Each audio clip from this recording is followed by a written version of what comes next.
तो हाँ दोस्तों, आज हम बात करेंगे पावर ट्रक 439 मॉडल। और इसमें एक प्रॉब्लम आया है कि जब ट्रैक्टर को चलाते हैं रोड के ऊपर, तो चलाने में ये सीट, ड्राइवर सीट के नीचे से साउंड आता है किट किट किट किट करके। जब हम तेज़ एक्सीलेटर देके आरपीएम देके ट्रैक्टर को ड्राइव करते हैं रोड के ऊपर, तो किट किट किट किट आवाज़ आता है। वो भी कभी कभी, हर समय नहीं आता है, कभी आवाज़ आएगा या कभी नहीं भी आ सकता है। तो ये हम इसे डिसेबल करेंगे, इसके ड्राइवर सीट और ये हाइड्रोलिक्स हाउसिंग को डाउन करेंगे। ऐसे इसका टायर भी प्लेइंग है, इसे भी हमने चेक किया है, तो टायर प्लेइंग बता रहा है। तो शायद हो सकता है कि इसका बैरिंग लूज हुआ होगा या बैरिंग डैमेज हुआ होगा, टूटा होगा। बैरिंग भी डैमेज होने से इस तरह का कभी कभी साउंड आ सकता है। तो इस तरह से इसका बैरिंग भी टूटा होगा। तो अभी हम इसे डिसेंबलिंग करेंगे, इसके ड्राइवर सीट को और हाइड्रोलिक्स हाउसिंग को। उसके बाद दिखेंगे कि इसमें क्या प्रॉब्लम है, अभी हम इसे दिखाएंगे। तो वीडियो में लास्ट तक बने रहें। और चैनल पर नए हैं तो एक बार चैनल को सब्सक्राइब कर ले, क्योंकि ट्रैक्टर से संबंधित मैकेनिकल वीडियो इस चैनल पर मिलता है और आगे भी मिलता रहेगा। तो लास्ट तक वीडियो में बने रहें। हम इसे डिसेंबलिंग करेंगे और दिखाते हैं कि इसका क्या। हमने इसके हाइड्रोलिक्स हाउसिंग को डाउन कर लिया है और इसमें किट किट किट करके जब ट्रैक्टर को ड्राइव करते थे तो कट कट कट कट करके साउंड आता था। तो साउंड आने का क्या रीज़न था, वो भी कभी कभी आता था, हर समय इसका साउंड नहीं आता था। रोड पे जब ट्रैक्टर को चलाते थे तो कभी कभी इसमें किट किट किट किट करके इस तरह से साउंड आते रहता था और कभी नहीं भी आता था। तो उसका क्या रीज़न था, तो अभी हम इसका रीज़न दिखाएंगे। ये देखें, क्राउन असेंबली हाउसिंग, ये क्राउन असेंबल हाउसिंग है। और देखिए इस तरह से घर्षण हो रहा था, इसमें रगड़ हो रहा था ये क्राउन असेंबल हाउसिंग में। तो जैसे ही हमने इसके हाइड्रोलिक्स असेंबल हाउसिंग को डाउन किया, तो सबसे पहले नज़र आया कि इसका ये क्राउन असेंबल हाउसिंग में रगड़ हो रहा था, यानी कि घर्षण हो रहा है। और ये घर्षण होने का कारण है कि ये इसका टेल पिनियम, यानी कि क्राउन टेल पिनियम शाफ्ट, ये पूरी तरह से प्लेइंग है। हम अभी इसे आपको दिखाएंगे। देखें इस तरह से ये आगे पीछे प्लेइंग है और बहुत ज़्यादा प्लेइंग है। ये देखें, ये बहुत ज़्यादा इस तरह से आगे पीछे हो रहा है।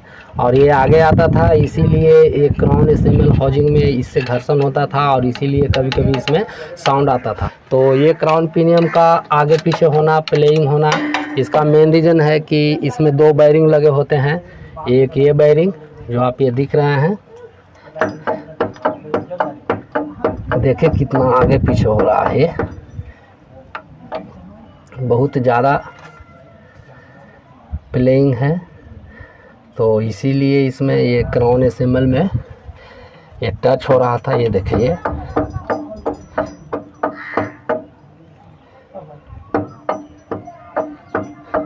बहुत ज़्यादा प्लेइंग हो रहा है। और इसका प्लेइंग होने का टेल पिनियम का मुख्य रीज़न ये है कि इसमें एक ये बैरिंग है और दूसरा वाला ये अंदर की बैरिंग ये साइड में लगा होता है। तो इसका चेकनेट लॉक, जो कि ये चेकनेट लगा हुआ होता है, जैसा कि देख सकते हैं,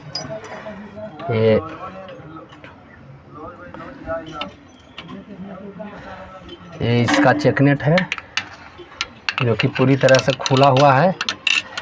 और ये टेल पिनियम के शाफ्ट के ऊपर टाइट किया हो रहता है, जिससे कि अंदर का बैरिंग अपने साइज में एडजस्ट रहता है। तो वो पूरी तरह से खुल चुका है इसका चेकनेट। और इसका ये चेकनेट, ये देखें,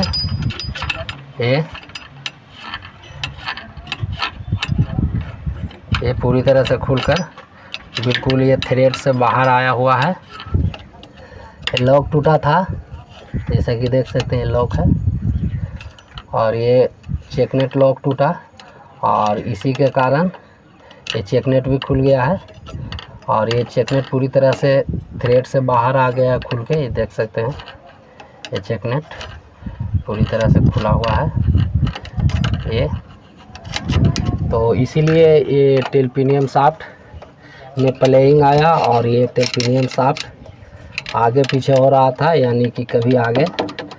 तो इसलिए ये आगे पीछे होने से ये क्राउन असेंबल हाउसिंग में घर्षण हो रहा था, रगड़ हो रहा था, इसीलिए साउंड आता था। और शायद इसका अंदर का बेरिंग ये बेरिंग बचा हुआ है क्योंकि ये टूटा नहीं है। तो ये ऐसे इसे हम अभी खोलेंगे, लेकिन ये बेरिंग जहाँ तक के अंदर का बेरिंग ठीक है, क्योंकि जैसे ही इसमें साउंड आया था तो इसके चालक ने ट्रैक्टर को रोक दिया, ट्रैक्टर को नहीं चलाया। और अगर इसी जगह पे अगर अनदेखा किया जाता कि ये बेरिंग का चेकनेट खुला हुआ है और अनदेखा करके ट्रैक्टर को अगर ज़्यादा लॉन्ग टाइम तक यूज किया जाता, चलाया जाता, तो इसका बेरिंग भी टूट सकता था और इसके क्राउन असेंबल ये हाउसिंग भी ख़राब हो सकता था, डैमेज हो सकता था। तो अभी ये जैसे ही इसका चेकनेट खुला वैसे ही इसका चालक ने इस ट्रैक्टर को खड़ा कर दिया, इसलिए इसका अंदर का बेरिंग भी बचा और ये क्राउन असेंबल हाउसिंग बॉडी भी बच गया है। तो देखिए इसमें कितना प्लेइंग है, देख सकते हैं ये बहुत प्लेइंग है। ये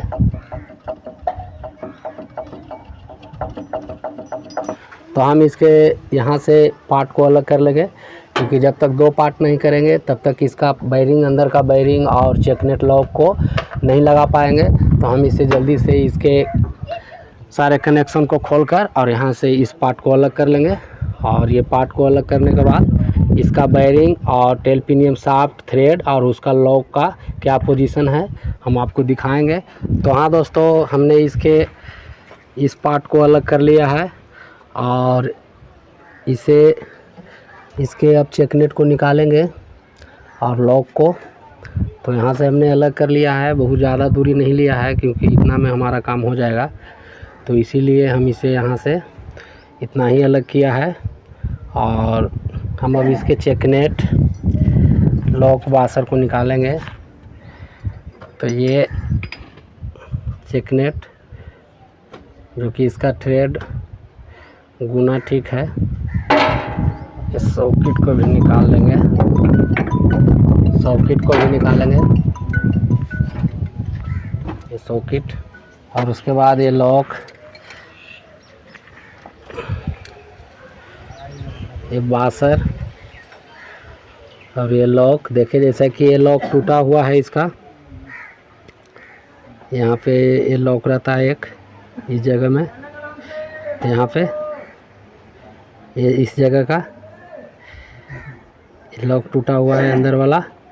और ये अंदर लॉक, ये वाला, ये अंदर के लॉक टूटने के कारण ही ये सॉफ्ट में पूरी तरह से घूम गया था और इसी के साथ साथ चेकनेट भी खुल गया इसी के कारण, क्योंकि ये चेकनेट को लॉक करके रखता है और इसको टूटने के कारण ये खुद ही घूम गया, ये खुद ही राउंड ले लिया, इसीलिए इसके साथ साथ चेकनेट भी खुल गए और खुलने से ये बेरिंग में प्लेइंग आया था। अब हम इसके अंदर के बेरिंग को बाहर निकालेंगे, इसका पोजीशन देख लेंगे। तो इसका पोजीशन ठीक है, जैसा कि हमने इसमें अनुमान लगाया था कि ये बेरिंग टूटा नहीं है, क्योंकि जैसे ही ट्रैक्टर के डिफेंसर में साउंड आया था, चालक ने उसे गाड़ी को, ट्रैक्टर को रोक दिया, नहीं चलाया। जैसे ही चेकनेट खुला और खुलने के बाद जैसे ही उसे साउंड मिला, ठीक उसी समय ट्रैक्टर को रोक दिया चलाने से, इसीलिए ये नहीं टूटा। नहीं तो ये बेरिंग भी अगर अनदेखा करके इस ट्रैक्टर को चलाया जाता तो ये बेरिंग भी टूटता और इसके साथ साथ ये क्राउन व्हील असेंबल ये भी डैमेज होता, ज़्यादा घर्षण होता, ज़्यादा रगड़ होता, जिसके चलते ये भी बॉडी ख़राब हो सकता था। तो हाँ दोस्तों, अभी हमने इसके जो चेकनेट लॉक टूटे थे जिसके कारण ये चेकनेट खुला था और टेल शाफ्ट में प्लेइंग आया था, तो हमने इसे मार्केट से न्यू मंगवाया ये लॉक को। देखिए ये लॉक का, ये जो पहले वाला लॉक था उसका ये टूट चुका था अंदर की लॉक। तो अगर हम इसे चेंज नहीं करते तो फिर से दोबारा वही होता कि फिर से ये वाशर, ये लॉक घूम जाता शाफ्ट के ऊपर और इसी के साथ साथ चेकनेट भी खुलता। तो हमने इसे लगाना ज़रूरी समझा और इसे हम अभी मार्केट से नया मंगवाया। बाकी के सारे पार्ट्स वही हैं, हमने इसे अच्छे से सफाई किया है। बेरिंग इसका बिल्कुल ओके है, इसमें कोई डैमेज नहीं है कहीं से, तो ये बेरिंग बिल्कुल ठीक है। तो हमने इसी को अच्छे से बाशिंग किया है। और ये सेंटर सॉकेट और ये चेकनेट ये भी ठीक है, इसका थ्रेड ये भी ठीक है, थ्रेड भी, और ये वाशर जो कि ये पहले का है, और ये रेसिबोन जो इसमें हम पैकिंग में डालेंगे। तो ये मुख्य रूप से इसका पार्ट्स एक ही ख़राब था, ये चेकनेट लॉक, तो हमने इसे मंगा लिया है। ये पुराने वाले जो लॉक थे वो टूट गए थे, अभी हम दिखाएंगे। ये देखें, इसका ये अंदर का लॉक टूटा हुआ था, देखें, तो देखें इसमें भी लॉक है और ये टूटा हुआ था। इसी के कारण ये टेल शाफ्ट के ऊपर घूम चुका था, और ये घूमने के कारण इसके साथ साथ चेकनेट खुलने की दिशा में घूम गया, जिसके कारण ये बेयरिंग बाहर की ओर आ गया था और टेल शाफ्ट आगे जाता था, जिससे क्राउन हाउसिंग में घर्षण हो रहा था। इसी के कारण ये साउंड आ रहा था कभी कभी। तो हम अभी इसे चेंज करेंगे और इस सारे पार्ट्सों को एक एक करके सेटिंग करेंगे। और ऐसे इसका सेटिंग का वीडियो इस चैनल पर पहले से लोड किया गया है, अपलोड है। तो अगर इसका टेल शाफ्ट, बेरिंग और बाकी के सारे पार्ट्सों का सेटिंग देखना है तो चैनल पर जाकर उस वीडियो को ज़रूर देखें। इसका इस बेरिंग का प्री लोडिंग कितना होता है, कितना देना चाहिए, और कैसे इसका सेटिंग है, बासर, लॉक, चेकनेट, तो इसका सेटिंग आप इस चैनल पर जाकर देख सकते हैं, क्योंकि पहले से टेल शाफ्ट सेटिंग का वीडियो इस चैनल पर अपलोड है, अवेलेबल है। तो वीडियो में लास्ट तक बने रहें और हम जल्दी से इसका एक एक करके सारे पार्ट्सों को सेट करेंगे और इसे असेंबल करेंगे, और इसे हमें रोड टेस्ट करना है चलाकर। तो वीडियो में लास्ट तक बने रहें। हम फिर से एक बार मिलते हैं इसको हम पूरी सेट करने के बाद, असेंबल करने के बाद। और चैनल पर नए हैं तो एक बार सब्सक्राइब करें और एक लाइक भी ज़रूर करें।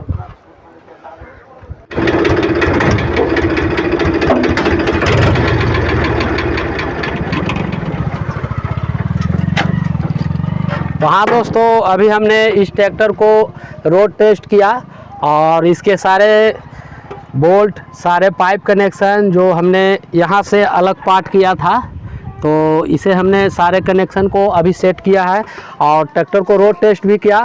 तो 2-2.5 किलोमीटर इसे हमने अभी चलाया टेस्ट के लिए, क्योंकि इसमें जो साउंड आता था वो कभी कभी आता था, हमेशा नहीं आता था। तो अभी हमने 2 किलोमीटर इसे हम चलाया ट्रैक्टर को ऑन रोड के ऊपर और इसको रोड टेस्ट किया। तो अभी इसमें कोई साउंड नहीं आ रहा, बिल्कुल ठीक है।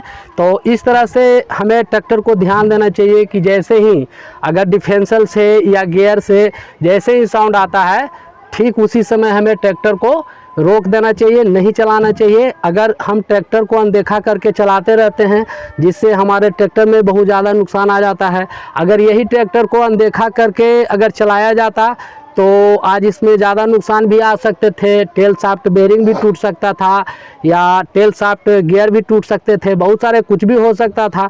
तो इसी तरह से जैसे ये ट्रैक्टर को, जैसे ही इस ट्रैक्टर में साउंड आया तो इसका चालक ने ट्रैक्टर को चलाने से रोक दिया। तो उससे क्या हुआ कि इसका एक लॉक में काम हो गया। जैसे कि इसमें एक लॉक टूटा और ठीक आवाज़ जैसे ही आया, ट्रैक्टर के चालक ने ट्रैक्टर को चलाना बंद कर दिया। तो उससे इसको फ़ायदा ये हुआ कि इसका बेरिंग बच गया, चेकनेट बच गया, टेल शाफ्ट बच गया। तो इस तरह से हमें ट्रैक्टर को चलाते समय ध्यान देना चाहिए कि हमें ट्रैक्टर में कहीं से साउंड, डिफरेंशियल से या गियर से कहीं से भी अगर साउंड आता है, ऐसा कोई साउंड सुनाई देता है, तो हमें नज़रअंदाज करके ट्रैक्टर को नहीं चलाना चाहिए। तो हमने इसे अभी 2 किलोमीटर इसे रोड पे, ऑन रोड के ऊपर इसे ड्राइव किया, तो बिल्कुल परफेक्ट है। और अभी हमने इसके सारे सिस्टम को, ये सारे सिस्टम को हमने पाइपलाइन कनेक्शन, रॉन्ग बोल्ट, ये सारे जो सिस्टम हमने खोले थे, इसको यहाँ से 2 पार्ट करने के लिए वो सारे सिस्टम को हम असेंबल किया और ट्रैक्टर को रोड टेस्ट भी किया। तो इस तरह से हमें अपने ट्रैक्टर को ध्यान देना चाहिए। तो अगर चैनल पर नए हैं या अभी तक आपने चैनल को सब्सक्राइब नहीं किए हैं, तो ये चैनल को एक बार सब्सक्राइब कर लें और शेयर करें, एक कमेंट और एक लाइक भी ज़रूर करें, ताकि हर किसान भाइयों को भी इसकी नॉलेज और जानकारी मिले। तो आज बस इतना ही, मिलते हैं फिर से हम नेक्स्ट वीडियो में नेक्स्ट टॉपिक के साथ।